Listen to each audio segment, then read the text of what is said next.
Well, it's better if you and Brown with me, we can have those. Just raffle. Yeah. That's always fun. Yeah.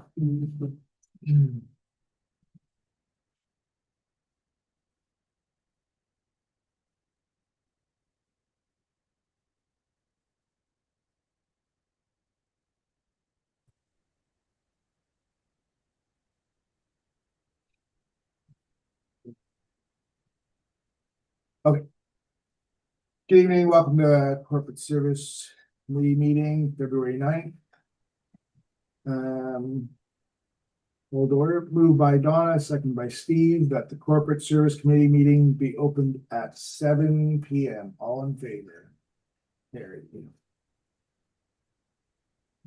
Moved by Jason, second by Steve, that the agenda for the Corporate Service Committee meeting for February 9th, 2026 be approved as presented. All in favor? Carried. Any disclosure of pecuniary interests? Seeing none. Adoption of previous minutes, moved by Donna, second by Jason, that the minutes of the Corporate Service Committee meetings held December 8th, 2025 be adopted as presented. All in favor?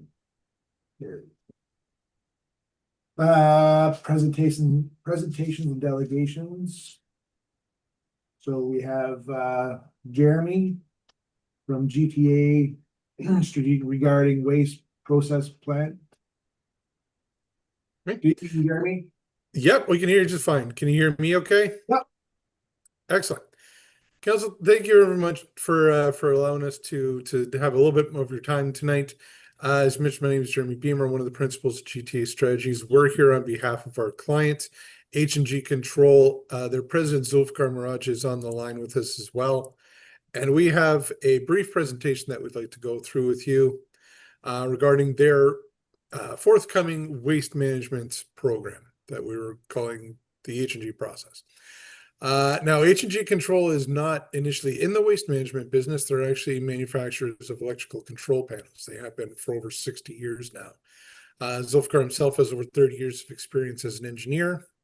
He's worked across North America, Europe, the Middle East, and Asia. And while he was in Germany, he partnered with two other engineers in separate fields of engineering. And they have started to develop over the last few years a way of using existing waste management technologies in a process that has not been used before, that we're hoping will revolutionize waste management. Now, your position, you probably know better than we do the issues that we have with waste management. A couple of years ago, the Auditor General of Ontario put out a report. They estimated that in the next 7 to 10 years, all the landfills in Ontario will be at capacity. And currently, the Minister of the Environment, Conservation Parks is not allowing any new landfills to be constructed. However, we are still making garbage regardless. We're making about 12 million tons of it a year in Ontario alone. We are sending it overseas. We're shipping it to the US, the Pacific. We're looking for any other option, any other way to deal with our garbage. And we're hoping that this new process is going to be that new system. Now, what I will do is just take you through a little bit of a look here. This flow chart will give you a better of an idea of what we're looking to set up. Now, I do want to preface this by saying that this is unsorted waste. This is not something where it's only going to be doing recycling or only organic waste. This has potential to take in everything all at once. So we're already eliminating the needs for the green bin, the recycling bin, separate sorting stations that are going to divide all this stuff up. We can take in everything all at once. So once the waste comes into the processing plant, first moisture, any kind of water or other fluids that are in the garbage are removed. They're filtered out, scrubbed and cleaned. And then anything else goes into what's called a ball sorter. And that ball sorter is going to break all these materials down into kind of their base elements and separate them out. So anything that can be recycled and reused, metal, glass, stone, they can all be separated out, as well as any organic materials that could be used for compost or even biofuel. And these items can actually be sold off. They can be separated and used to other users There are systems that use those for recycling and to reuse them, so they can actually be sold and generate revenue for the process. Anything other than that, anything that isn't reusable, that's called a waste-derived fuel or a refuse-derived fuel, that goes into what's called pyrolysis. Pyrolysis is a thermal decomposition system. It works at a much, much higher temperature than traditional incineration, and it's also done in a pressurized, oxygen-free environment. So it creates an enormous amount of heat where it incinerates these things down to basically two products. There's coke and gas. Now, the coke is a high carbon product, especially if there's a great deal of plastic in the waste that's going into the system. So that now can also be used for fuel. It can be resold. It's used in manufacturing processes for copper, steel, things like that. Canada itself is starting to get away from that, but there are lots of other places that use coke as a means of fuel for that kind of purpose. And then the gas that's created, rather than just sending it off into the atmosphere, it remains under pressure and goes into a generator. And that generator is able to create electricity. Now, under normal kind of operating circumstances, about 20% of the power that generator provides would be enough to power the facility itself. So we're not actually drawing from the grid. But the great thing about this is that up to 80% of the electricity this generator creates could actually be sent back into the grid. So this facility would actually be able to power homes, businesses, schools in the local area. So we're looking at a system that is going to eliminate waste. It's going to create jobs both in the facility itself as well as drivers and other maintenance crews. We're lowering the cost of power and electricity by actually selling power back into the grid. We're lowering greenhouse gases by keeping everything kind of in the system and into the process. And one of the real kind of benefits to this is this system can not only take waste as it's being made now, we can actually take this waste that's already in landfills currently, process it down, break it down to basically a net zero product, so that over time we would actually be able to reclaim landfills entirely. We'd be able to take that land back and be able to use it for homes or parks or any other purpose that's required. Now, as we mentioned earlier, all of the technology that's in here is already in use. Pyrolysis, for example, is used in a number of different systems to break down waste. Actually, I believe that there's a handful of aircraft carriers and ships the U.S. military has. They use pyrolysis to break down their waste rather than just dumping it into the ocean. But this would be the first system of its kind that would use all of these individual technologies in tandem. So because of that, we're working with the Minister of the Environment, Conservation and Parks to go through any kind of reviews that are necessary to assess any kind of environmental or ecological impact this technology may have. Now, we have spoken to the minister as well as to the premier about this. Both of them, I will add, are very, very excited about the potential for this technology. The minister himself said, let me know, what do you need to get this going? We'll do whatever we need to get this running. But in the meantime, what we're doing is reaching out to municipalities such as yours to introduce the technology as well as the system that we're looking to use, because what we're looking at is setting up what's called a BOOT operation: build, own, operate, transfer. So as the old infomercial said, there's no money down, no purchase necessary on behalf of the municipality. The initial construction costs would be covered by investors as well as government funding. What we're looking to do is get these facilities up and running, get them processing the garbage, and get to the point where they start to turn a profit over the next 5-6 years, whatever it takes to get that going. And then once that's done, once all the investors and everything else are kind of paid back, we can either turn the keys over to the municipality and say, here, it's yours, you can go and do what you need to do with it. H&G can continue to run it for the municipality. We can get a third party to do it. All of that can be kind of discussed. We put together a memorandum of understanding with the municipality just to kind of set up how we're going to operate it. But like I said, for the right now, we're just introducing the system, letting people know what could be coming down very quickly as far as how we're dealing with waste in this country, because this has the potential to be used not only across Canada, but across the world. And we very, very strongly believe that this is something that once it's up and running, we will have people from other countries coming to take it and want to see it, because this is something that has a lot of potential.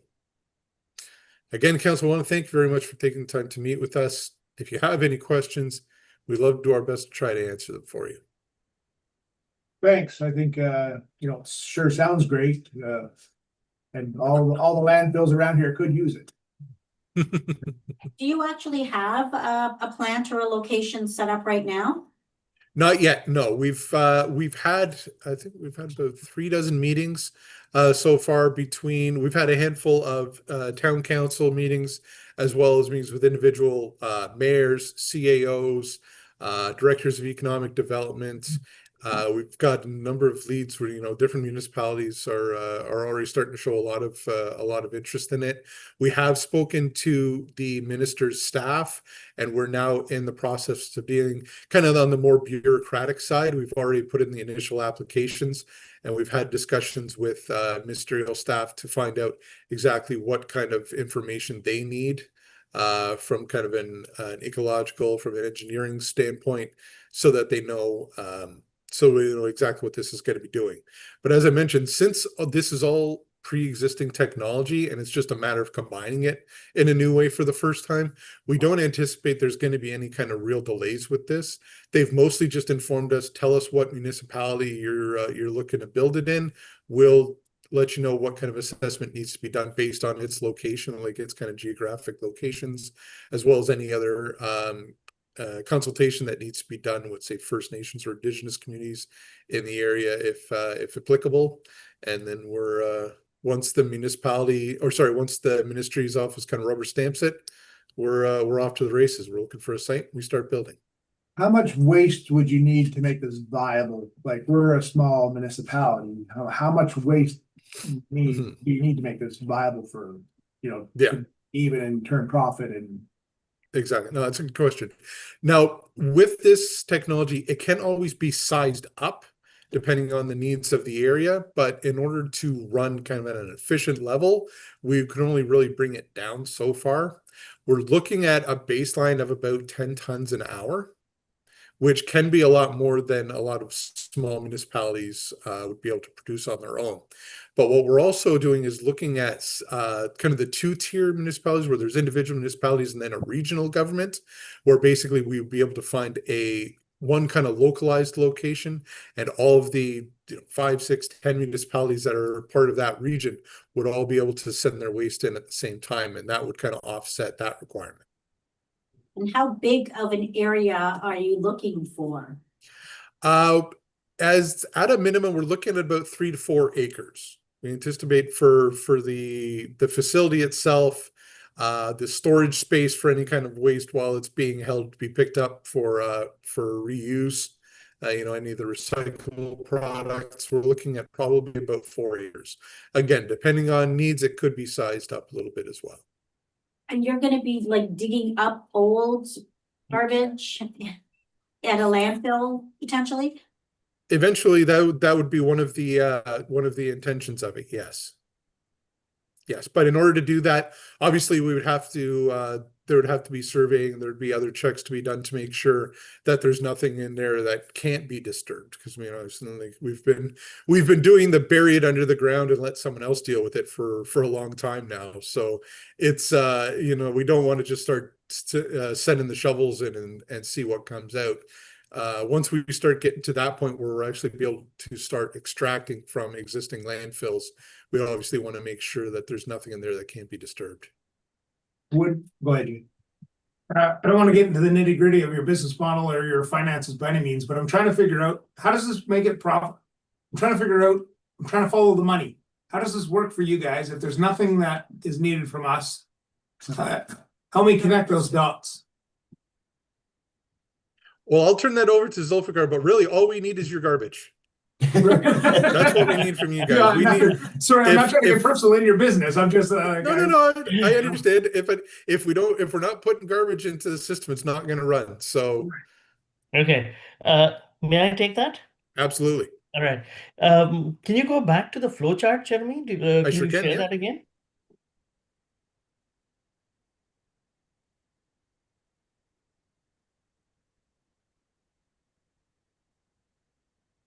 Okay, so the 10 tons per hour come in as primary waste, right? Which is a mix of everything.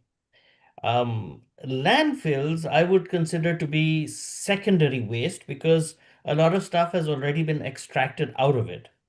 But as long as there's a healthy mix, we're okay. What happens is we then separate out the metals, minerals, organics, and create this waste-derived fuel. Now, all of this is sellable product. So the risk on us is one type might be more, the other might be less, because garbage is, well, it's not exactly standardized. So, there might be times where there's a bit more metal, there might be times a bit more organic, but it all has a commercial value. Then we come to the pyrolysis. Down at the bottom is coke. Coke is a very high energy carbon product. So the more plastics, and this was traditionally a problem with all sorts of waste management, the plastics couldn't get handled. This one takes in the plastics and we make coke out of it. Plastic has a high carbon content, and hence the coke will have a high carbon content, and that is again sellable. The energy that you see on the top coming out of the pyrolysis plant is hot air at about 500 degrees Celsius. So we can extract the energy out of that and utilize it in the community as well. And then finally, there's electricity. So that electricity is sold to the grid, right? And all of that put together generates revenue, which the banks will want to see from us because they're going to take a big chunk of our money away. And then, not to forget, there's tipping fees as well. So our tipping fees, we've tried to keep it at the lower end of the bandwidth compared to what all other landfills are charging, but there is going to be a fee for handling the waste as well. And you have investors lined up? Yes. So the tipping fees, that comes from our residents? The tipping fee would come from your residence, yes. So instead of sending that to the landfill and then paying the landfill for taking that garbage, you'd basically be paying us. And what does that look like? Like what's your tipping Well, fee? roughly at the moment, no, I can't give you exact numbers yet because it depends on what the banks finally approve. But we're going in with about $90 a ton. Okay.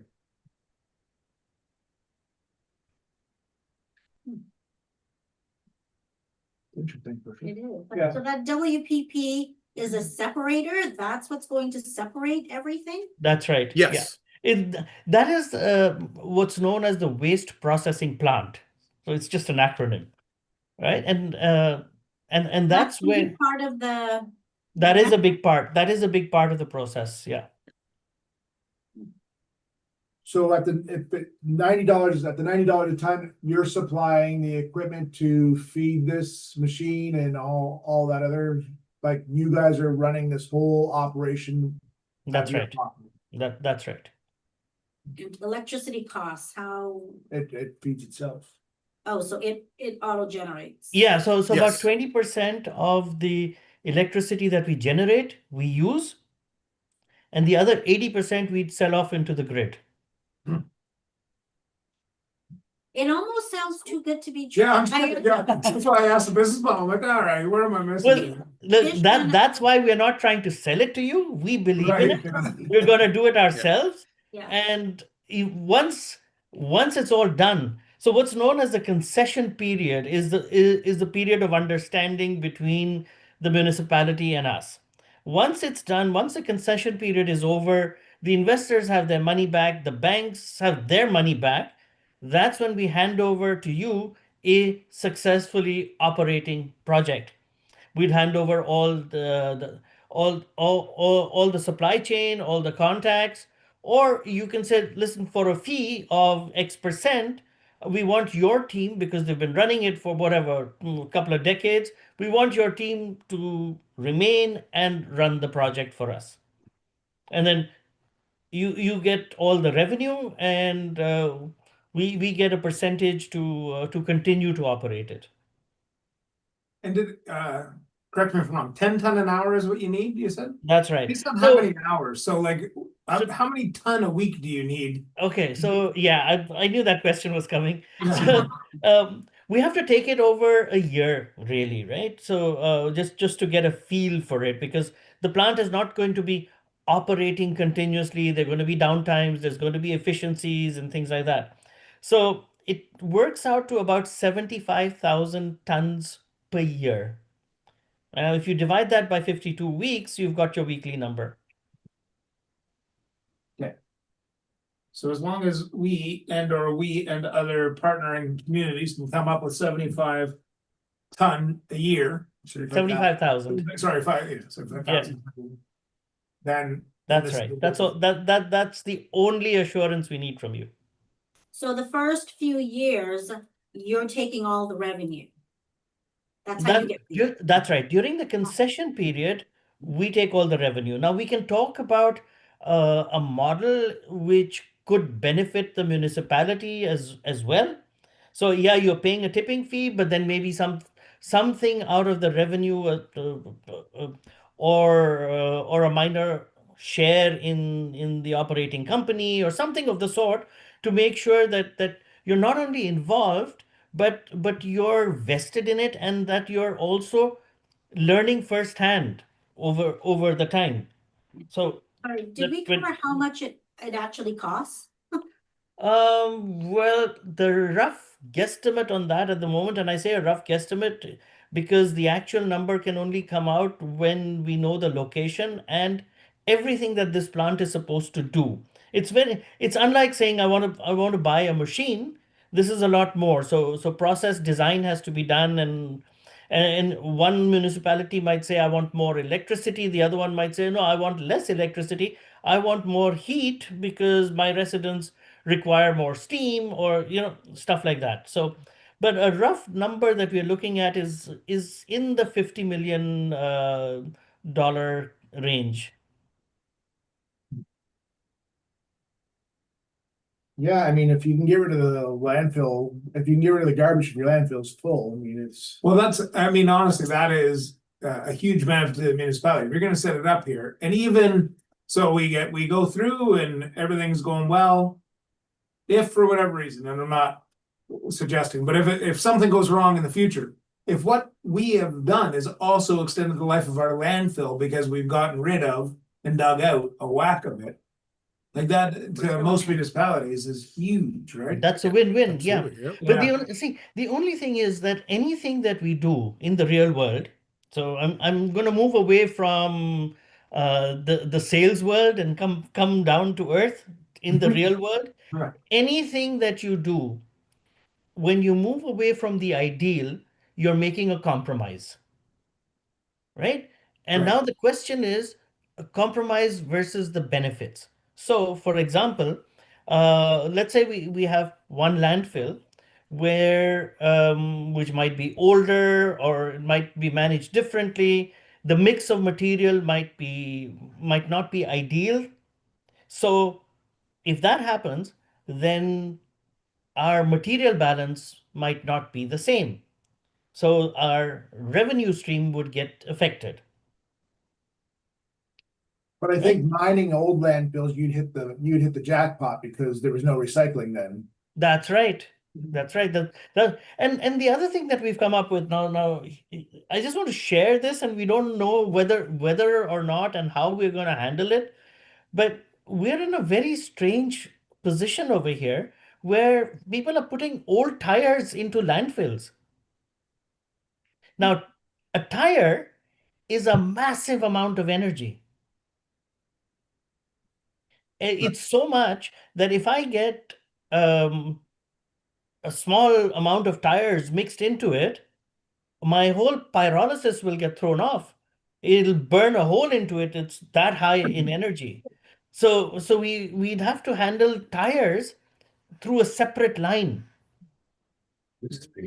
So, Yeah, you know, which is pre-existing already, like there's tire programs, like. exactly. Well, So we have either it. either we'll just take it out and give it to a tire program, Yeah, or Yeah, we have it or already. Yeah. or if there's enough of it over there, we might say, okay, look, you know what? There's enough of it in this particular landfill that it justifies putting a secondary pyrolysis line. Now, this is all open to discussion. Yeah, no, Yeah. I'm picturing the DeLorean with the banana peel going into Yeah, I do. So I'm interested for sure. I think this is a great concept. I think from a municipal standpoint, you talked about, potentially, revenue share or whatever it might look like while we're going through the concession period. I think more than that is, well, yes, I can't say that we wouldn't want income because that's always great. But honestly, I'd be chasing, even though your costs would go up when you're digging out a landfill because you're not getting as much revenue out of it. That's probably honestly as valuable to a municipality than anything. Yeah, To so like I said, reclaim I that mean, airspace is huge. Yeah. that's a discussion that you would not be having with me as an engineer or me as a business operator. The banks will be involved in that discussion, Right. right? Because our investors will put in a percentage, but the major chunk will come from banks, and we all know they're not easy. They're not easy to deal with. Fair enough. So they're going to be dictating a lot of things to us. Right, But they are also risk averse, so if they see a good potential product, they'll be the first ones at the door because they know that there's money behind it, That's right? right. That's I right. mean, I like the I fact. mean, that we've had it's initial on top. conversations with lenders, and they have been open to it. The one thing that we do different is we're not waste to energy. Because the moment you say waste to energy, they see all these incineration plants that have a very negative connotation around them, both in terms of the impact on the environment and on efficiencies, and the costs came out to be much higher than what they had projected, and all sorts of things. We are more waste to resources, right? And all sorts of resources. The amount that we throw away is unbelievable. Well, We- I grew up between Pakistan and Germany. All my education is from Germany, so I was like 18 when I moved there. Very, very different from North America. And things like plastic cutlery. We don't know that, Right. right? We didn't. And over here, it's the norm. And what do you do with plastic cutlery? It doesn't go into any recycling bin. It goes into regular garbage. Yeah, So yeah, I think there's a lot of work to be done. yeah. Yeah. well, you're like, you nailed it on the head that every landfill is basically done within the next 10 years. Yeah. So, So I think you've intrigued us. What do you need from us at this point? We Well- need from you. Oh, Jeremy, why don't I give it over to you? You've got it summarized quite well. What we'll do, I'm gonna, again, I want to thank everybody for taking the time to talk to us. What we'll do is we'll forward along an expression of interest. It's just basically a template Word document that we can forward along on your behalf to the Ministry of Environment, just to say this is not something where we're just kind of blowing smoke. Like people actually want this to start being developed. Once we have something like that, we've got 3, 4, half a dozen municipalities that are interested in this moving forward. Once we start getting closer to actually locating, then we can start working towards, memorandums of understanding and actually kind of sitting down and getting into the brass tacks that this is what we're looking to do. This is what the municipality would need from us. This is what we would need from the municipality and things of that nature. But for right now, we would just want that expression of interest to say, this is something that you guys actually want to see. It'll also help you at the bank, I'm sure. And it couldn't hurt. Okay, that's All right, yeah, great presentation. I mean, very intriguing.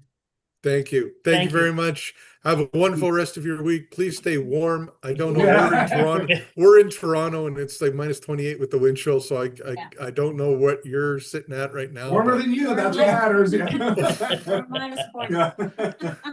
All right, have a good night. Thanks. You All as right, well. good Take night. care. Thank you. Bye now. Right. Yeah, that's what we got. Not even close. We're not close there. No. Maybe 1,500 tons. Regional. Yeah, it would be North Bay kind of thing. But- This thing's gonna cost me $50 million and I'm making hundreds of them every week. 2 and 3. Well, if they have the investment, but I mean, As a proof of concept. there's a lot, perfect opportunity right now with all these landfills closing. I feel like we're trying to We are capitalize way on down. areas, okay, Yeah. because of the landfill produce, where Sure. I think we were saying last time we were speaking to them, like this is like older technology that is being used in Europe. right? Well, I was gonna say, Yeah. Europeans already do this kind of stuff. They heat their towns with this stuff. But here's the thing, so even if we have a limited amount of garbage, Toronto is already shipping their garbage to Michigan. Why Right. don't they just divert, ship it to these Lot things that are closer here? here. Yeah. Or even, what does it look like if we, I don't know what the business model is, if North Bay has them, Mhm. we no longer fill our landfill, we actually just start diverting. Maybe not. Yeah, yeah. Yeah. Yeah, I mean, Yeah, I a mean, million possibilities. yeah, I think North Bay's charging $300 a ton right now for garbage, like for mixed loads. Right. I will say the concept behind it, it's actually net Fascinating. zero. If they could Yeah, shrink yeah, it down, if they Yeah. could shrink it down for smaller municipalities. Right. Like, Yeah, it's a footprint. three of us could Callender, East Ferris, Bonneville, like we could get one would satisfy 3 municipalities. Or Calvin or Chisholm, you know what I mean? Like, we're close enough that one central and we wouldn't pay a ton in trucking. Right. You have a couple bins there, a roll-off truck, you take it once weekly and That's very cool. You know, Yeah. expression of interest is. Yeah, that's what it is, So. Be fine. yeah.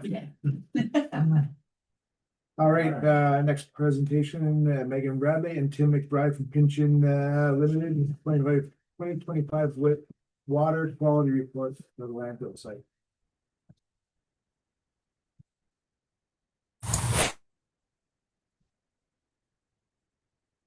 Hi, Tim, can you hear us?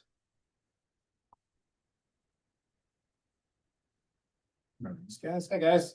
Megan, Can can you you hear hear us? Yeah, I can hear you. Tim, you're frozen, I think.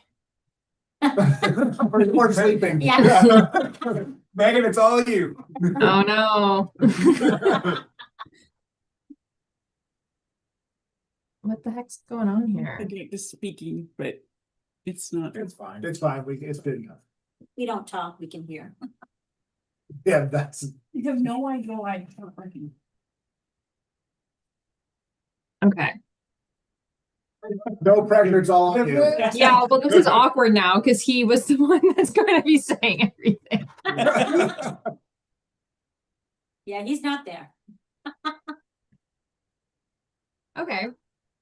Are you prepared to do it, or would you rather us move on? No, to I'm the not. agenda and No, I'm come not. Tim is supposed to be manhandling this. So- So, That's not really fair to you. Yeah, Makes sense. Yeah, Fair enough. we can move on. We can move on the agenda, and then when you guys, then we'll just come back We'll come whenever back. you're. When you get organized. If Tim can get back on, we'll just bring you back in a little We'll later. jump back to you.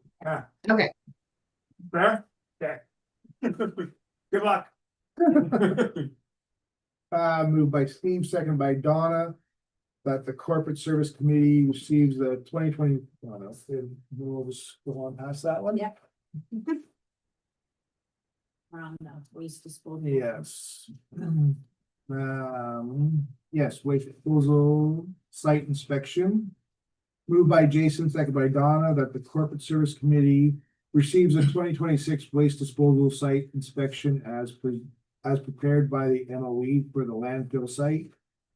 And corresponding public works manager report on the inspection outcome. And further that the committee recommends to council to adopt as presented. Not speak Sure. about it? So the Bonfield waste disposal site.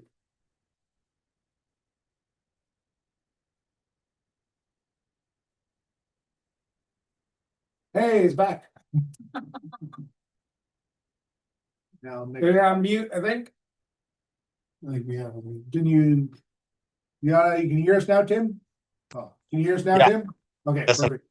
Yeah, my network here at the office just crashed when I tried to turn on my camera, so that's okay. I like to make Megan sweat. Yeah, she was out her sweating. We bailed her out, we were nice, yeah. Yeah, well, hey, that was quite an interesting delegation ahead of us. So Yes. I have a number of thoughts for you on that, but let's talk about why you have me here tonight first, and I could share some thoughts with you later if you want. Love it. So yeah, I see we had an MOE officer inspection. So there's a couple items in there that we can work our way through, but I think for the most part, we wanted to have a chat about the 2025 water quality summary. I think most of you will remember Megan and I did a council meeting for you guys in August where we went through the 2024 results. There really is nothing significant that has changed from 2024 to 2025. A lot of the recommendations that we had in the 2024 still stand. And I know this sounds very unexciting, but it's a good thing that, you know, we aren't seeing drastic changes in water quality. Things aren't getting any worse. Things aren't getting any better, but I mean, that's the way the landfill is designed. It's designed to, you know, take your waste and naturally attenuate it. So, so yeah, I think everything's pretty decent in that regard. But I'll go through it real quick, and then we can tease out any details that you guys want. Are we still good technically? Everything's functioning Yeah, properly? it works, it's good. Okay, excellent. So yeah, long story short, nothing's changed. The monitoring program is still the same. You still have the same number of monitoring wells that are there. All of them are functioning properly. You have a series of surface water monitoring stations as well. So in the, you know, some of the surrounding surface water features, we also collect samples from that just to make sure that any groundwater or any, you know, contact water from the landfill is not finding its way into the creeks and that sort of thing around you. So from a groundwater perspective, we have some exceedances of the Ontario drinking water standard for parameters such as hardness. Hardness is a parameter that it's set. Like if you were going to collect that water and try and chlorinate it and put it through your drinking water system, it's what we consider an operational guideline. It's not really that big of an alarm if you have hardness exceedances. And in fact, some of your wells are high for hardness and some of them are low for hardness, because hardness is a parameter that you have to fall between a designated range. So really, it doesn't tell us anything about how your landfill's functioning because you have some that are high and you have some that are low. The other things that we have in the groundwater is high iron. So you have a number of places, a number of the wells fail for iron. It's Northern Ontario. You know, lots of the groundwater resources we have in Northern Ontario have elevated iron. So you have to take that with a grain of salt. One of the things that we like to do to help, delineate what is landfill derived and what isn't landfill derived is, what is your background water quality? So I'll get to that in a little bit further, but again, we have to keep that in mind when we talk about some of these exceedances. Manganese is another naturally occurring metal that in Northern Ontario is quite prevalent. That's the one that, stains your toilet bowls black. You get that kind of black color. So manganese is another one that we see in a lot of the wells across the site. And then the last one, we have 2 wells that only in the spring, not any of the other sampling events, actually failed for aluminum. So aluminum is one of those parameters that if you have high sediment, like clay content, for example, you can get false positives for aluminum. So again, nothing super alarming. Certainly all those parameters that I just rhymed off. Hardness is operational. Iron and manganese are aesthetic. And aluminum, again, I think is operational. So there's not a single one that is considered a health related or has been established because it's a known carcinogen or anything like that. So like I said, I think we're in fairly good shape there. The one thing that is lacking with the groundwater program is because the wells aren't surveyed, we can't figure out, we know that it probably goes to the creek, but we can't for sure say that that's the way that the groundwater flow direction is. And because we have that, let's call it a data gap with the elevations of the wells, we're unable to figure out what is the up gradient or upstream, groundwater condition. What's your background water condition? So if we knew for sure and we could show the ministry, scientifically, like, hey, this is our background water quality, we might be able to make some of these go away. If we could say, hey, our background iron is high, so you should expect all of our other iron to be high. So yeah, that is something that we've recommended, and we were working with staff on that for, I think we recommended it last year, like in the 2024. And the reality of it is, it was kind of it was, I don't want to call it a surprise, but it was a surprise, right? Like staff didn't have the money in the budget, and that's what they said to us, like, Tim, we're going to have to defer that till we have money set aside in the budget for it. So that's what we've been working towards with them. And we put it again in this year's report for 2025 so that we can get it done in 2026. So the ministry inspection report, they picked up on that, and they've asked for the same thing, right? Because they'd like to know what the background water quality is, and they'd like to see that elevation survey done. So, we can hopefully make that commitment to them to get that accomplished in 2026 and survey the elevation of the well caps so that we can do some groundwater contour monitoring and mapping and figure that out. What would be the rough estimate on that, Tim? We already do like a drone survey for you guys. Right. So I'm assuming when the crew is out there doing the drone survey, they would just, once the base station is set up, they just walk around to the wells and pick it up. The problem is we'd have to try and get it done in the spring or the fall when, there's not a lot of vegetation in the way, because I don't want to have to start cutting lines. If we have to cut lines, it gets to be a little bit more costly.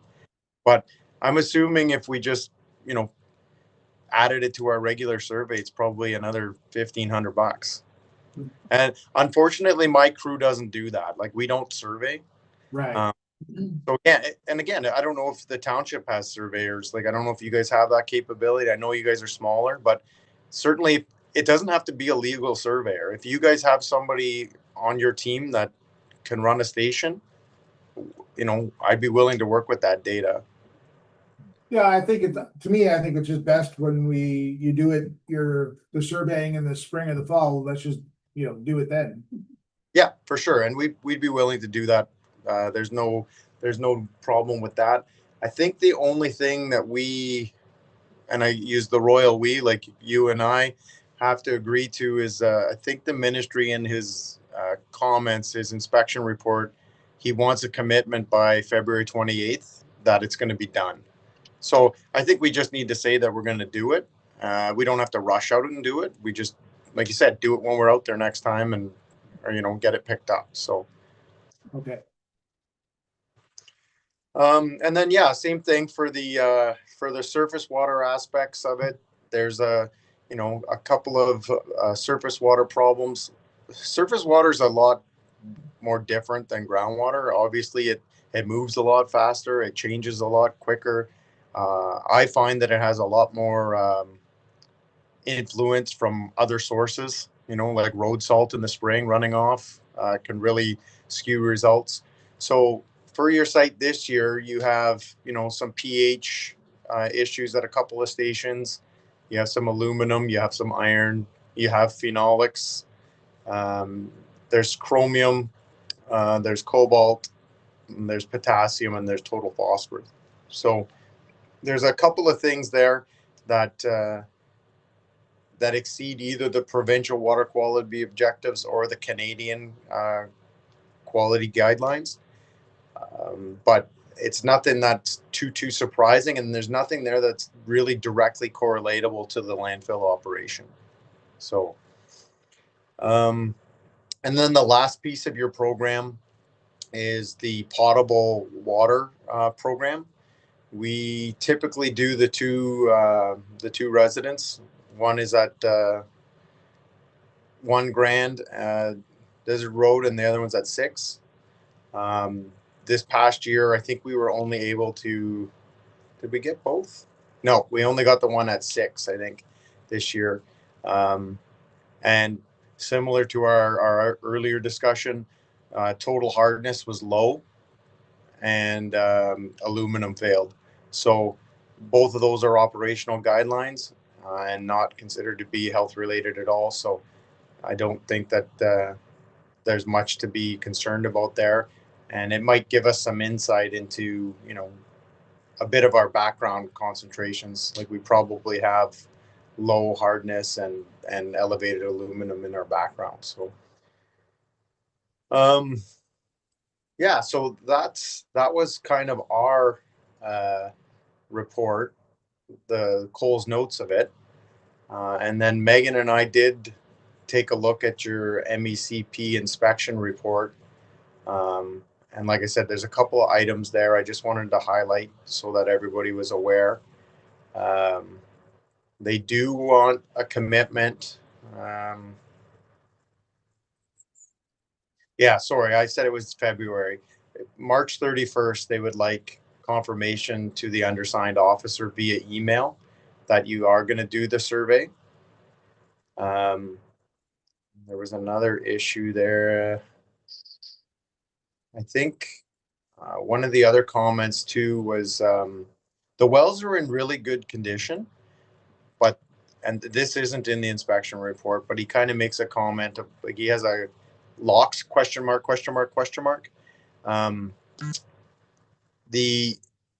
wells are in really good condition, but they're not locked. So we probably should put key to like locks on all the wells, just so that somebody doesn't go tamper with them or anything like that. Action item 3, he said by August 31st, he wants an email confirmation that you're going to work on your perimeter control. That's very difficult to do.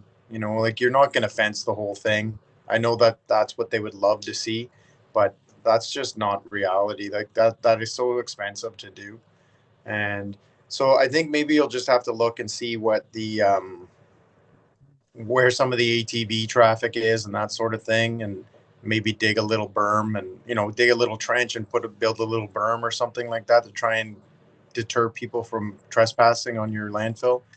And I think if we show them, most of these guys are pretty reasonable. I think if we show them that we've made that effort, and that's our action plan, I think he'll check the box off and say, okay, you tried.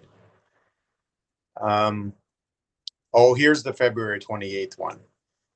by February 28th, they want to plan on how you intend to address the issue of vermin and windblown litter.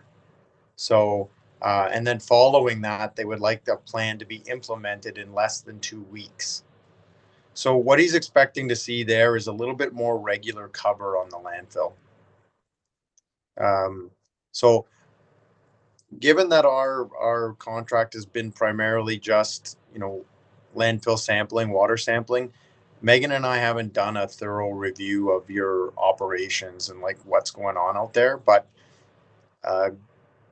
just some friendly guidance. Like what we try and do is we limit the dumping area as small as we can so that you don't have to be, pushing sand all over everything. Is snow not a good cover?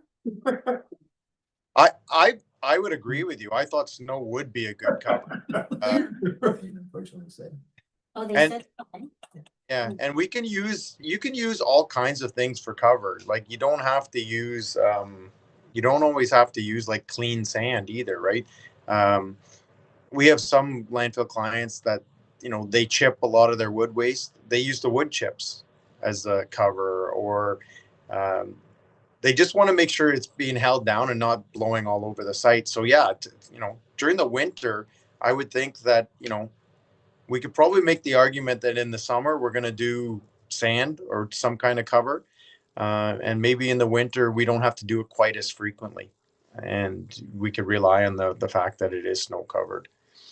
I guess the risk there though is we can't control the snow, right? So if you had certainly hasn't happened this winter, but if you had a stretch where you had a couple weeks where you didn't get snow, you could have garbage blowing around in the wind. So so those were the three big items, I believe. I don't know that I don't know that I see any other action items that he wanted to address. So it's just those 3 dates. By the end of February, we have to make some kind of commitment to the cover. By the end of March, we have to make some kind of commitment to the survey, and by the end of August, we have to make some kind of commitment on, controlling the access a little bit better. And then between us here, like I said, we probably should lock those wells. That's Just so the that, cheapest of them all, Tim. Yeah. what's that? So that's the cheapest problem of them all. Yes, Lock the wells. agree. Although we're gonna lose a lot of keys, I can see it coming, so it'll be expensive. Yeah. It's only them that need to get into it. Oh, okay, there you go. So. Well, thanks for the presentation. And now, what did you think of the presentation before you? As somebody that works in waste, I can't remember which one of you individuals said it. Like if it sounds too good to be true, it kind of is, right? So I don't want to shoot it down, but at the same time, we did the waste capacity assessment for your community. You have 47 years left in your landfill if you manage it properly. It's not to say that, okay, we got 47 years, we can just do whatever we want. But the reason you have 47 years left in your landfill is you only take in about 2,500 cubes a year. That equates to about 1,200 tons. This guy was talking about a 75,000 ton. So, Yeah. so even when we start talking about, East Ferris and your neighbors, they're probably in the same boat as you. So like how many neighbors are you going to have to bring in on this to make it? Right. And then nobody's getting reelected if you are trying to push it that you're going to be the garbage hub in the north. That's true. Right. So unfortunately, I've been through this with a number of communities. When we go for landfill expansions and new landfill sites and that sort of thing, we have to go through an environmental assessment. And part of that, the very first thing we do is like an options analysis. We're forced into it. And it drives me crazy because in Northern Ontario, the only viable option we have is landfilling, right? When you start factoring in $90 a ton tipping fee and trucking. Like transportation of waste is off the table. Right. We don't, most communities are too small to generate enough waste to make incineration, like waste to energy he was talking about, and those other things viable options. The craziest thing, and I know the piece that excited you guys the most is, hey, if we can mine this stuff out, even if we don't get any money for mining it out, we reclaim all that landfill volume. This is the stupidest part about the way the regs are in Ontario right now. That's not true. Once your landfill volume is spent, like once you've used it, the ministry will never let you go back. So Wow. I have a client that has like an 800,000 cubic meter landfill. 40% of it is sewage sludge. The ministry approached them and said, can we use your sewage sludge that we know is in your landfill? We want to cap an old abandoned mine site with it. And so our client was excited. They're like, oh my God, not only do these guys want to take our sewage sludge, we're going to recover like 40% of our landfill volume. And the other guy on the other ministry rep on the call said, oh no, that's gone. That landfill volume, you used it, even though we're reclaiming it. In our eyes, it's gone, it's wasted. It's not open airspace. You cannot reuse it. You would have to do an ECA amendment for that and go through an EA process, which is the equivalent of opening a new landfill site. So, and I don't agree with that. Like, I think that is the most backwards thing I've ever heard, but that is the way the regulation is written today. Huh. Well, that's really good to know. Yeah. Thanks So for bursting the bubble, Tim. I will tell you this. There is things that are changing in the waste world.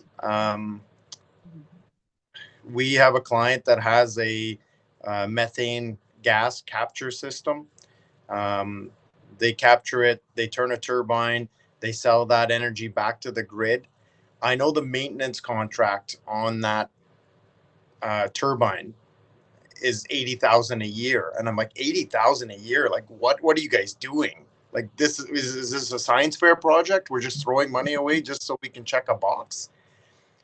And then Megan and I got because we do a lot of their asset retirement obligations and that sort of thing. We're very involved in the financials for their landfills. They make 800,000 a year selling that back to the grid. So 80,000 maintenance is worth it. Yeah. But again, that is a huge landfill we're talking about. Like they're in the, millions of cubic meters of waste that's approved for that site. I think they're already at 3 million cubes and they're allowed 4.5 million cubes. So the landfill gas they generate is significant. Your facility, I think you guys are only like approved for 200,000 cubes. So, yeah, you guys, you're approved for 233,000 cubes of waste. We'd make $8. Yes, and still spend 8,000. And that's the problem, that it's very seasonal, right? Like in the winter, when you have your snow cap and that you have a little bit of frost in the ground, the landfill gas can't vent. So they actually capture a lot of landfill gas in the winter, and they're able to, generate a lot of power in the winter, which works great. But then other times of the year when you don't have that snow cover and you don't have, parts of your landfill maybe don't have their final clay cover or impermeable cover, they lose a lot to venting.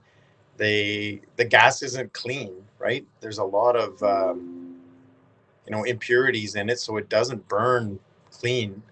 There's a lot of challenges with it. So yeah, and I don't even know what the capital investment on that was, but we do have those things where people are, making money from their landfill sites. But This won't be us. unfortunately, with the scale that you guys are dealing with, it's very, very difficult. Right. I just got a question since we got you, Tim. They also noted on our current approval that it's outdated by modern standards and advised that, the inspection report reflect typical conditions found in a modern ECA approval. Now, is that something that we'd have to go through with? No, I would wait until they kind of force our hand a little bit on that. Okay. Yeah. If they really want it to change, they'll change it. And I typically don't instruct my clients to open their ECA if they don't have to. Because it will come with a lot more conditions. Right. Right. Makes sense. Yeah. All right, And some of the conditions, unfortunately, are very generic, right? right. Like it's not applicable to a small municipality in Northern Ontario. It's, you know, a generic wording that's used for a landfill in southwestern Ontario.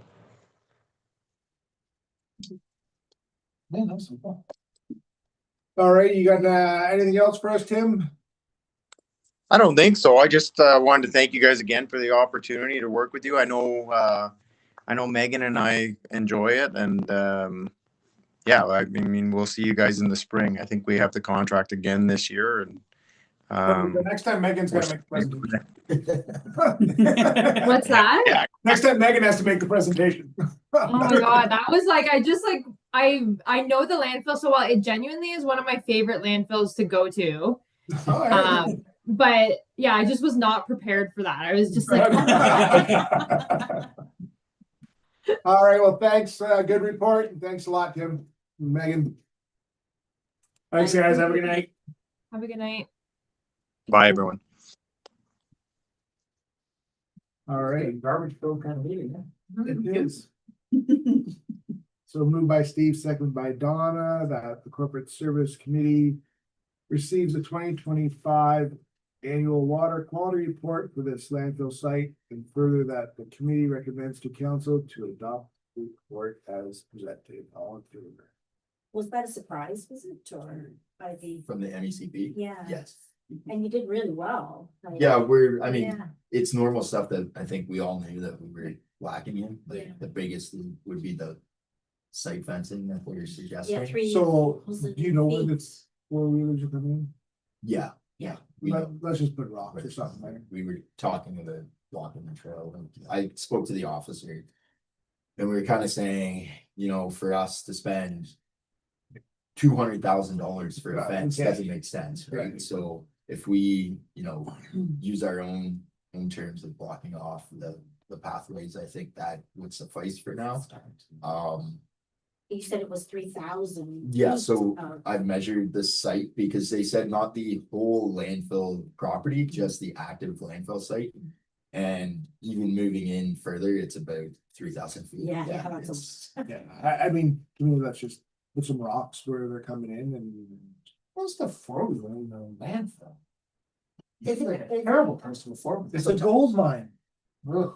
So speaking of, can we put in like, let's just get this survey done? Yeah, Yeah, I mean, it's been 2 years now, right? I don't understand the cover. In August, it. We have trees all around. There's a bag with me. Another suggestion that they put forth when I was at the site meeting was they wanted to send our summer students or staff to go pick garbage throughout the landfill site, which we do in the summer, right? The only issue that I have is sending summer students into We'll see. bear country. bear country, swampy And country. that's my biggest concern is. Yeah, I think we'll pass on that one. Pick the garbage, what does that? mean? You have to pick the loose Pick up bags those that have bags that blown blow away around and stuff. right? So we usually clean the whole pathway in and like the parking lot and stuff, right? But they're talking a full bush walk, Oh, so.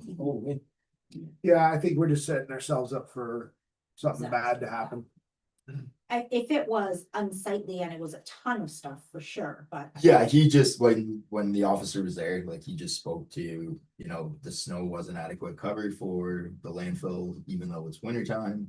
And I kind of explained that the more we cover the garbage, the more we Airspace we have, lose. well, the more airspace we lose, but the more animals come to the landfill. So the bears will actually dig big holes to get to the old garbage. They don't like the new garbage, they like the old garbage, right? So they'll dig big holes within the garbage pile. Rather than just pulling off the top and then. Yeah, leaving so, it. and we've noticed over the last year, like we've kept the cover to a minimum. And we've had way less animal traffic when like staff and residents are in there, so. When the inspections were initially done as well, we were talking. If we got a lot of pushback on required to fence the entire landfill site.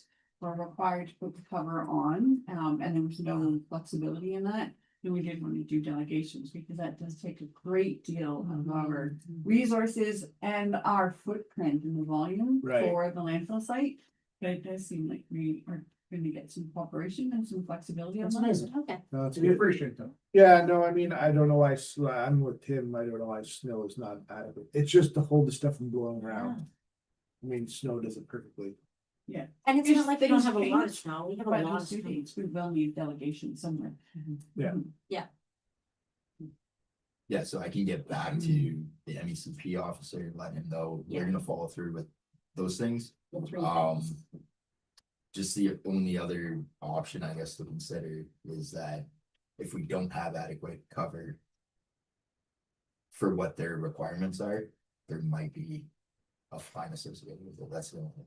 But, Yeah, I mean, it's a tricky balancing act. and like I said, the inspection was very, like, the officer was very, very good. It was just, they came out of the blue. It wasn't, pre-planned or anything like that, right? So I That's think. great, Yeah, yeah. and I think for where we are currently with the landfill site.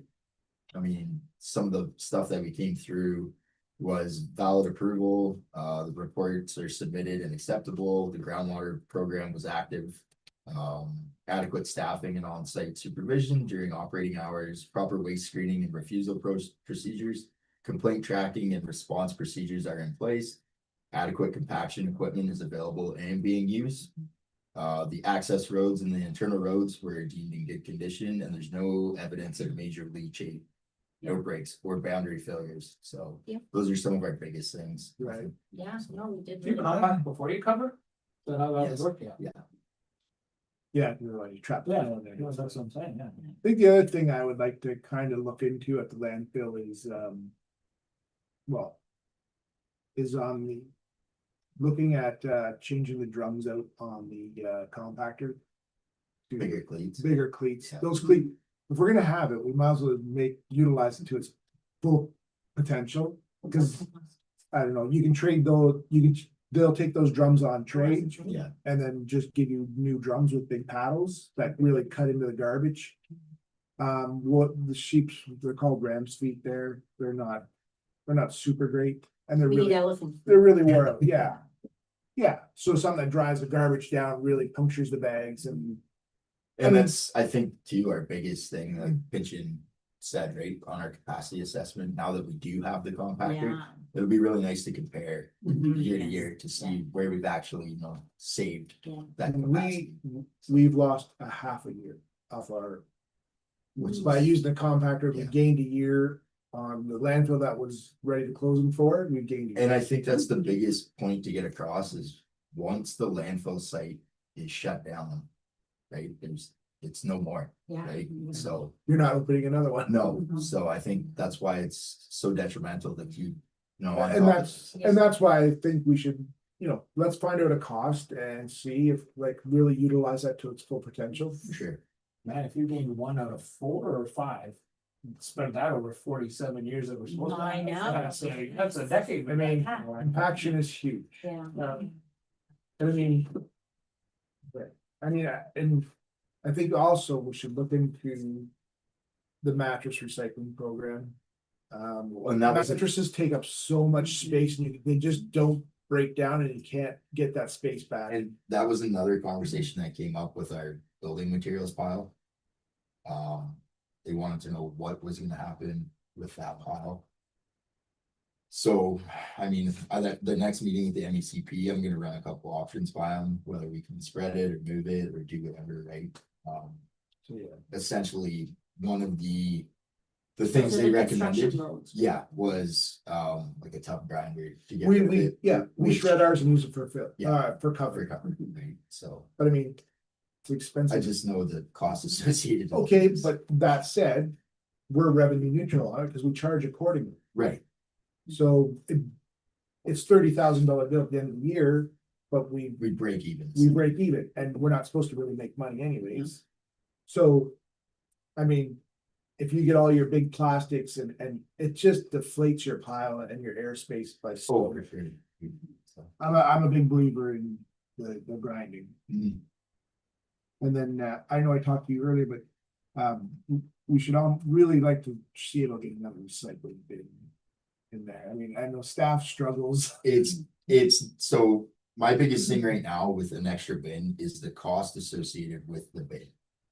What we're gonna have to pay for one extra bin, whether it be It's not through worth any it. contractor, is But astronomical. Even through, like, is that not in our contract? They should give us, like, There's no, they were replacing what was there. But it seems like when circular materials came through with this whole process, right, they was supposed to be, you know, right, no, replace what you you're got. supposed to be replace what you got, nothing changes. But every other municipality I've spoken to has different rules and regulations. But if this recycling materials all go into the same facility, I'm a little confused at how they determine, A single or two, you know, like where it's come from, or, because I know other municipalities are allowed to put their recycling in a bag and put the bag in the bin. Yeah. We've been instructed Yeah. that we have to empty our bags. But now when you look at the new regulations, those bags are actually recyclable. So I think another meeting might need to happen with GFL to further And- discuss. It's right. just, I'll be completely honest, they have been very hard to get. And I mean, what we had before was top loading. Now, I mean, staff work really hard to try and keep it pushed up, but I mean, you can only fight gravity for so Yeah. long. Whereas I mean, before we'd use our equipment to pack that garbage in or push it in. Yeah, I now just- Those bins don't make I don't it. understand where you get those big cardboard Pieces all the time. Every time I go, the door is like, Yeah, it's all big cardboard. No, like I said, I like staff does a really good job at keeping it neat and tidy and trying to keep it as much. yeah, for sure. But I mean, it's just, it's a fight. I mean, I watch them fight with it every week. Yeah, and, I mean, we know that, right? I just thought we could ask for another bin. I mean, We did ask previously, Yeah, right? And nothing's come out of it yet. There might be times to do it, like one-offs, not one-offs, but like after Christmas, they said the recycling was just like it. They had mounds of recycling outside the bin that they had to put in because it was just.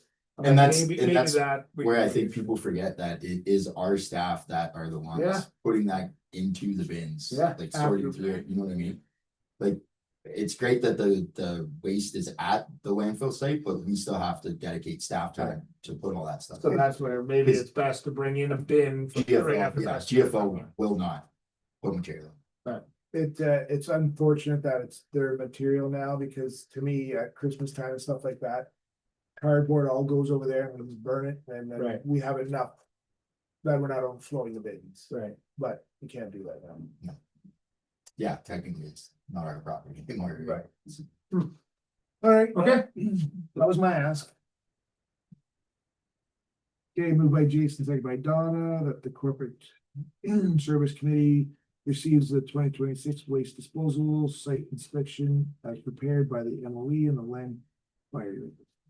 Anyways, all in favor? There.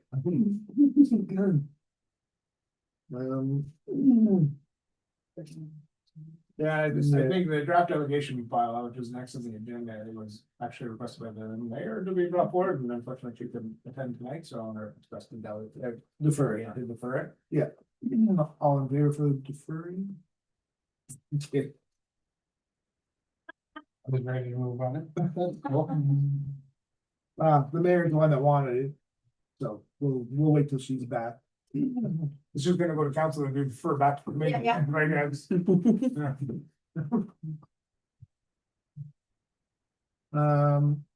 Asset management, 10-year capital plan. Moved by Steve, second by Jason, that the corporate service committee receives and endorses the 10-year capital plan in principle, and further that the staff continue to research funding opportunities and best management practices to achieve the plans outcome in future, that committee recommends to council to adopt plan in principle as presented. All in favor? Any questions? No questions. Well, you know, because we have $7 million of a deficit until 2031, but good news, then we have a surplus of $54,000. Yes. But we don't really need because, okay, so the first page. The first page is the little one that has the summary, so the top highlights our revenues. The bottom highlights our expenditures by buildings, machinery, equipment, vehicles. That is roads, I don't know why I didn't print properly, treated, and then gravel, bridges and culverts, and then our required amounts. So for 2026, the required amount for.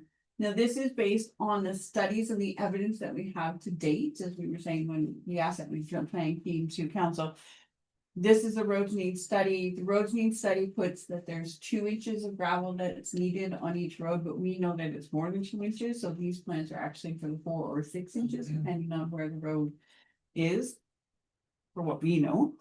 The bridges and the culvert, that study was done in 2022, so it just incorporates that in it. So these are when those plans identified that the work needed to be done, whether that was 24, 25, or 26. So everything in this 10-year plan is just the work that needs to be done up to 2026.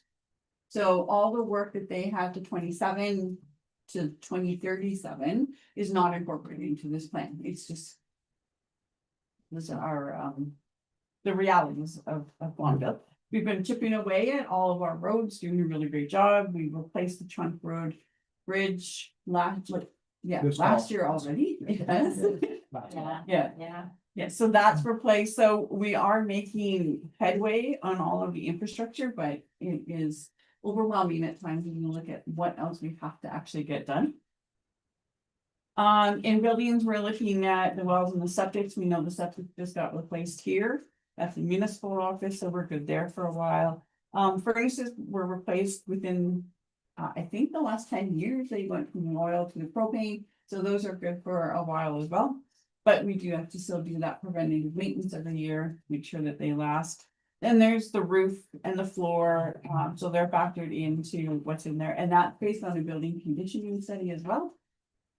Then the next one is the municipal equipment. So on the third column from the end, that's the replacement year. So within the next 10 years, because this is just that 10-year capital plan. We have the generator here at the municipal office. It was in service date of 2006.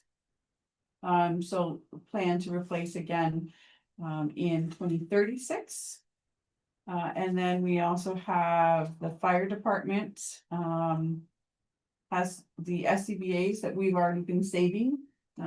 That 50,000 every year that we're putting in, the total cost of that's 150, so that should be replaced in 2027.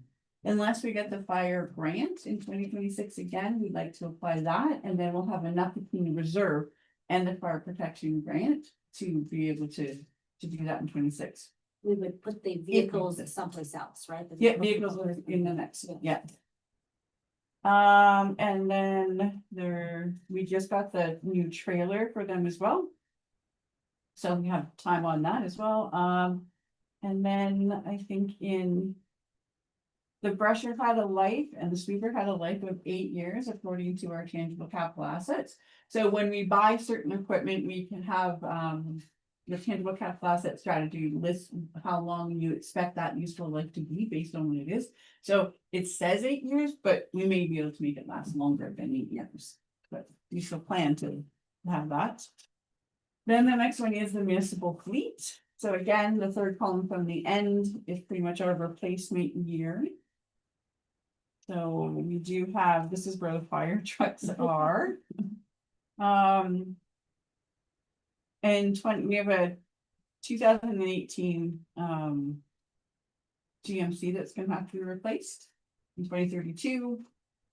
We have the 2 fire trucks. I think there's 2 that you know, they need to be replaced years ago, so we need to as soon as we can. So we need to start putting some funds in that. One is at 350,000 for replacement and one is at 110 for replacement. And then the other pumper is another $350,000 Are those realistic numbers though? for used. Oh, okay. I was gonna say, I'm, I heard numbers of seven. Ford brand Okay. new. Yeah, New to us. It's gonna be new to us, but really fair good enough. used Yeah. to us. Yeah, we're gonna go from like, what are we, 1976 to the 96? Let's not get into the 21st century. Start with a 2 at the beginning of the. Under the NFPA, we're allowed to have a truck in service for 15 years. It can be extended out because we don't use them as often, Right. so we can get that 20 years. extra 20 years or Or more. 5 additional years, not 20 years extensions. We're more than that right now. Right. Some that, I mean, some of those really old ones, we have actually moved into the secondary. So they're secondary response as opposed, so the newer ones are first response, the newer ones Right. are secondary, so, and that does give us some flexibility as well, so that we are meeting all the regulations we need to. Then we also have the tractor, which had a useful life. It started in 2007, so the useful life was 30 years. So that would need to be replaced. I believe it's still working quite well. So, The John Deere, yeah, yeah, we still have it. yeah. It's great. And then there's, in the ice resurfacer, was in 2017. I did not put a value in for replacement costs. I don't know if that is something that we will replace, but I'm sure it's a discussion when we get to the end of life for that. Yeah, and I think Well, it's not like it gets a ton of use, so. right, So, I mean, it should last a long As long time. as your maintenance is good, man. Right. Laugh at it. yeah. I think that's one of the big improvements with the maintenance that we've been doing with all of the fleet, so that we can prolong that life as long as possible. And then we do have the new lawnmower as well, so that had a useful life in 2033, so it's still within that 10 years. And then we get into our public works fleet, so there is the 2017 Freightliner that would have to be replaced near 2030, so we need to start saving that 450. 2017 Silverado, I think both of the Silverados within the next 29 and 30, they would need to be replaced. It's at 90,000. We can hope that that's going to stay on target, but yeah. We don't know. I mean, when we go to RFP, the one time was 100, then with all the equipment that we put on, it was another 30,000. So these trucks aren't, They're just pickup trucks. they're just pickup trucks. Yeah, they're not the one ton. But then there's the. Yeah, so that's the one time plow sander. For. So Can we talk about Yes. that for a minute? Yes, So my thoughts is if that thing keeps giving us troubles the way it has been, let's deal it. So Because, and go to a gas one are ton, you? Oh, are you we've pre- had Are you many. prepared to take $100,000 hit? well, Because that's the But trading values I've been given have been between $40,000 and $60,000. And the most recent one I got was 40,000. but here's the thing. It's always in the shop and it's not gonna get any better. Oh, I don't And disagree. warranty is gonna just- be done here shortly. I think it's overkill, that truck, for what we use Absolutely. it for departmentally. A gas truck would have been perfect. It doesn't get the heavy towing that it needs to run properly for a Right. diesel, right? So. That being said, the only problem I have is that's a lot of money, right? So. Yeah, That's the but 2023 one. yeah, Yeah, but here's the thing. Yeah, it's a lot of money, but in the long run, No, and it's gonna cost us a lot more. Well, yeah, It's it's just next year, in 2027. that's no, the we put in replacement. 2027 because we've had many conversations about this vehicle. So it's under warranty still, but it's been in the shop at least 4 times for the same part. Yeah. And there's no recall on that part, so the company isn't, they're band-aiding. Yeah. And then, So we want to put together some sort of report, go through it, do a song and dance, send it to corporate and say, we're not the only one that is having this problem with this truck. We know it's other trucks, it's the same part.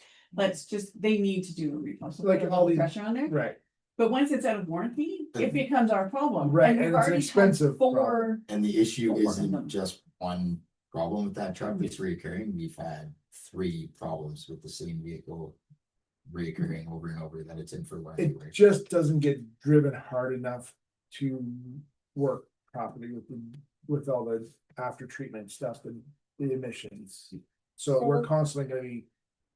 All the other What do we municipal, owe on this?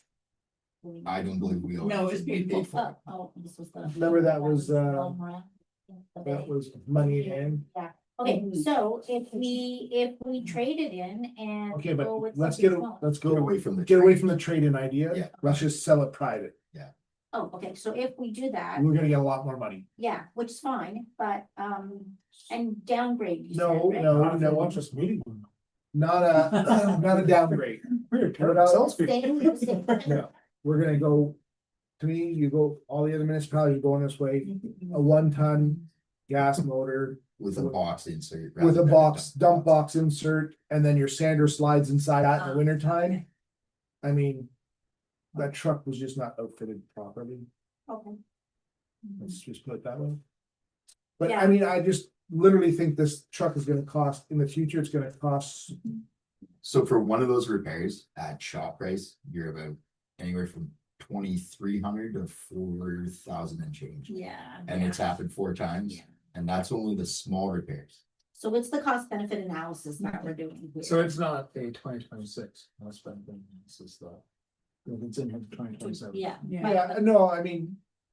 It's just, yeah, I'm not saying do it this year, but I really do think we should. It's money well We should spent. be to get rid of it. planning for it. And- Like I've been looking into trading values with multiple dealers in the area Yeah, I don't think you can trade it, we gotta sell it. and purchasing new on just a base model truck. Yeah. And I will say the prices are insane. Yeah. They are crazy. Yeah, So we know I'd that. have no problem finding something, like you said, 3 years old. Yeah. But then we're back to square one I with think we just buy it. picking up somebody else's problems, Right. right? Yes. So- Well, I think if we're getting Rather rid have of, my own problems than somebody else's. Yeah. right, if we're getting rid of it, we can go back, buy new, but buy the proper unit. Mhm, mhm. I mean, that's, But I think okay, that is. my 2 cents. Yeah, so we're planning towards that, but not for 2026. Right, I mean, given this entire plan, we have to start putting some money away Yes. in 2026 to Right. be able to afford Yeah, well, the plan. Yeah. So there has to be some of that Yeah. incorporated into the budget. It won't be enough to cover everything. I mean, the front page shows the deficit. Yeah. We cannot Yeah, cover that yeah, deficit, yeah, right? yeah. We cannot, that's just, it's not gonna happen overnight. But that is a daily user, like, Yeah. Oh, it's used it every single needs to day. function. Yeah. and- And the, And yeah, really before we get out of warranty. Yeah, your money, Great, yeah. your money values and it's got warranty, Mhm. low kilometers. I don't think there's anything, it just needs to be worked harder. And I'm not saying we don't work hard, I'm just saying it needs to be on the highway. but yeah, totally. it needs totally. a heavy payload on the back of it to really work that engine, to get it to temperature so that the emission system can work properly. Should have never bought a diesel. So someone can use this truck. Oh, It's just not 100%. ours. No, go ahead. No, I'll save my comments for the end, because of the whole thing is. Okay, Mhm. The next page are the bridges. So in the 2022 bridge study, there were 3 bridges. That scored under 3, or 3 under 30, for the condition assessment, so those are our priorities. I should have put line values for everyone, so we still have Grand Desert Sparks Creek. That had a condition of 3, and then we have Boxwell and Sharps Creek. And then we have Trout Pond Road and Lucy Creek. So those will be the next bridges that we start to focus on. Again, we'll use the evidence base, the others are at least over 50. So let's focus on those and we can go through and do whatever reports we need to do to see what sections we can do, if it's a total replacement, if there's ways that we can do some preventative on them as well. I guess we could look into relining some of these. Mhm. The cheaper option. Yep. But- Yep. That's where we are. We need 1.4 million for those 3 bridges, and we'll continue to work on it for that. And then the next section on the larger paper is just on the larger paper, so you can read the spreadsheets. So the first one is on the treated roads. Again, it's based on the 2024 assessments that were done in the roads needs study. So everything in the first column, you'll see that it's 2024. That needs to be done, and then it's based on the worst condition to the best condition, given that 1 year of 2024. So we did look for, I should say, in the second section of the columns here, we did put on some of the work that we have already done to make those roads better. So whether we've pulverized, which roads we've already surface treated, those are marked in there, because then that changes it means we're not doing them for the next little bit, right? So these are roads that we haven't done. So trunk to development, that first column is essentially from the top of Trunk Hill, down Railway, over to Mark, up to Gagne, and then up to development. So that is the part that we are going, we did our delegation for funding. And between just the asphalt costs and what they said in here with our 2026 voted numbers, and no labor, no mobilization or anything in there, but we're looking at 1.3 million. I'm sure there's some of those costs in there, but we're looking at 1.3 just to do that section. So we need funding where we can piecemeal. I think we do recommend at previous corporate services, we talked about doing Trunk Hill this year. So that can be taken with this. If we have to piecemeal, we have to piecemeal. Yes. There's that trunk road piece, the 87,000. That's Railway from Trump to Bullock. Right, oh, but like just the corner of Trump. Yeah. Yeah.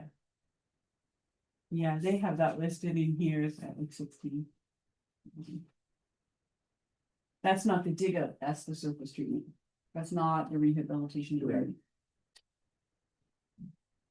And then based on condition, the next one would be finishing Development Road, and then going development from Rutherglen to McNutt. So that's what we're doing now. And then continuing that each 2 kilometers for the next few years in the development. So you'll see developments at the top of all of them. But also in 2028, there would be Greenwood. That could be, that's still at the top under the years. So it says development, Peugeot, and then green. So that would be Greenwood.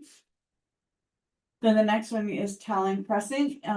So we're kind of back a year because 2026, I put in those numbers for railway. But we're hoping that Talon Crescent with the subdivision that's going in, and I have spoken to them, so they said 2028, 29 will be fine for us to do the resurfacing of our section. We can do the ditching and the brushing prior to, but they might be ready for the surface treatment by 28 as well. So we can factor that in. And then Trunk Road,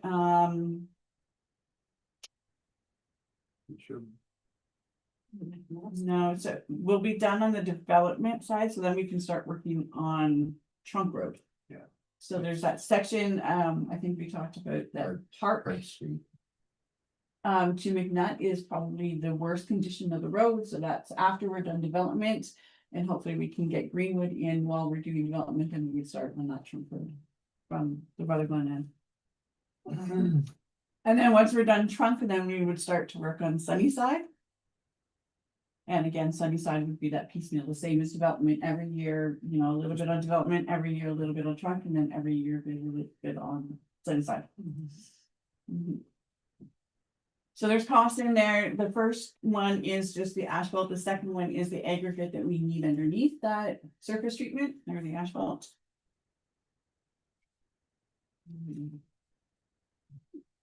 Pretty much what we're looking at. We're looking at those full costs. The next few pages are our gravel road program.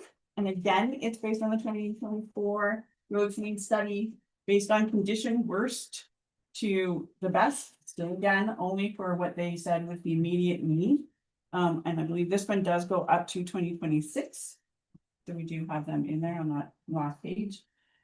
In the first column of the second part, again, it says year completed in the treatment. So here's what we have done for our roads. So you can see from that first page that we really have done a bulk of the gravel program from 23. We're missing those little pieces like Berry Road, Pineland Drive. They had a section in there as well for like 3,500. So just those little sections.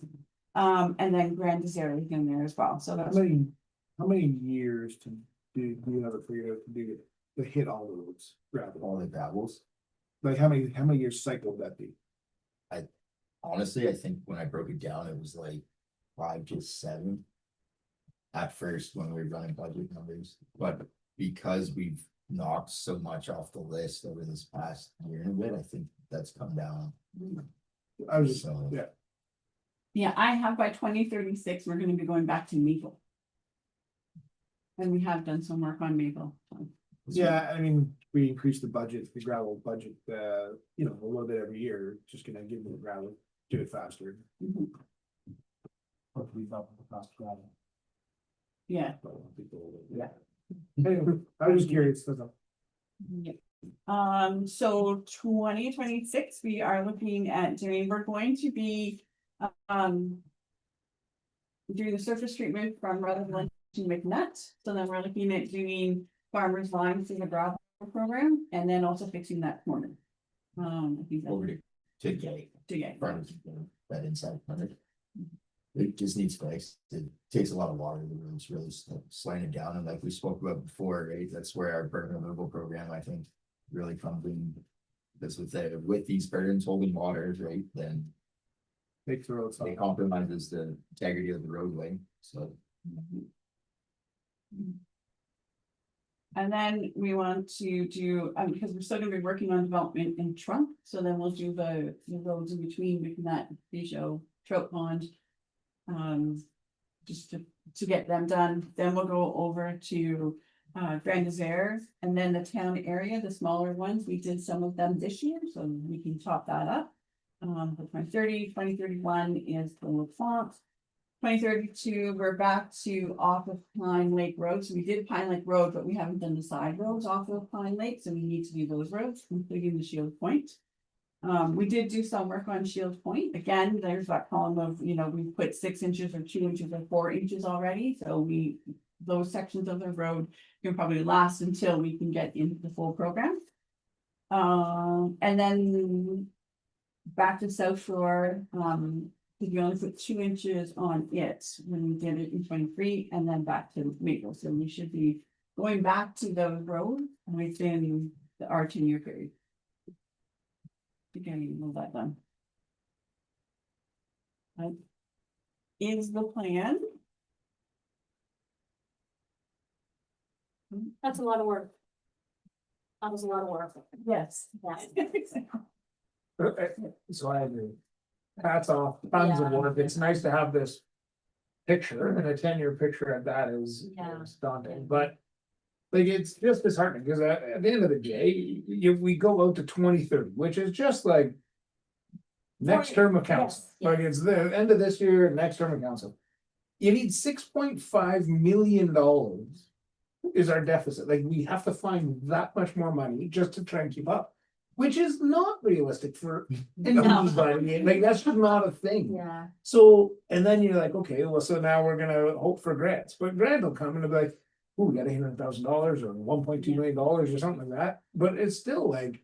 So short. So we go through this exercise and it's just not based in reality. Like, the challenges are based in reality. The ability to do anything with this information is not based in reality. That's the frustrating thing. Yeah, We're absolutely. just chipping away. Yeah, But at least we are chipping away and we are planning. So. I'm not taking away from the work, I'm not taking away from, I get that we have to be prepared, to be able to say this is what our priorities are and. Like, yeah, but we're not gonna be able to look at the government in 2026 and say, okay, well, we need $1.6 million, and then we'll see you next year, because we're gonna need another $1.6 million, and the year after that is $2.5 million, like. So it just exponentially gets worse as we. Go. Okay, man. Thank you for that. Yes, I feel so much better now. Well, it's just some reality, man. We all feel it. Yeah, I Yeah. know we all feel it, but it just needs to be said that, Yeah. we get asked to go through all this work and the minister asked, even in our touch point. In our delegation, we need your asset management plan. Absolutely. Mhm. So Here it is. we presented it to you. Now what are you gonna do? Yeah, nothing. Yeah. but we're not gonna give you any we're not gonna give you any funding if you don't have it. Right, except the level of funding we need is just astronomical. I look forward to big announcements with the provincial government that we should be our turn soon. But I think now that Yeah. we have the plan, when a grant comes up, we can find different parameters now. Because we have it. It's not taken away from your work. I appreciate it. It's, I'm not saying that. it's not that your work isn't fruitful. It is. Yeah. It's just to the, it's. Just red- it's Yeah, red tape. we get to scrape off the top of it, which we need to be able to actually say, yes, and this is what we need, and this will meet the parameters of whatever program comes out, I get it all, but. Like, it's just, And it was like, it was a strenuous tick in the box, like it was a very, yeah, hard work for a tick in the box is really for right. I mean, it's still, the information is going to help us, but it was a lot of work. Yes, Yes. good job on that. Yes. That's not the same. Sorry, I didn't inflate it, but I'm inflating it. I wasn't trying to, yeah. All in favor of this function? I'm not reading it again, so. Gary. Almost forgot. Resolutions to be considered for adoption? There's one more resolution. Yes. Yes. What's that? It's under the SI. Yeah. Moved by Donna, second by Jason, that the Corporate Service Committee hereby identifies the following capital projects for 2026 budget, and further that the staff prepare and issue requests for proposal for work plan to be completed as early as possible, working with the successful bidder for the 2026 construction season. So you want to talk to us? You want me to- They are from our previous discussions when we started in December, January, we started talking about what does the budget look like, what do we need to price out? Just for budgetary numbers, so these are the same projects that are in there. There is Sunnyside culvert replacement, which is like the dig out at the boundary that we want to do. The Trunk Hill, which I just spoke about, the rehabilitation, the surface and underneath. The surface treatment from Rutherglen to McNuts. And then the gravel from Farmer's Line and then fixing that corner. And then we also, because this will be, from when we did the 4 kilometers from line 3 to South Shore, they should be due for a sealant either this year, because they did come back to fix some of it. So we either have to do it this year or next year. To make sure that we prolong the life of what we've already done. So that is just a single surface that needs to be done, but we still have to put that in. So if we at least cost that out, we'll have better budgetary numbers. Any questions? All in favor? Here.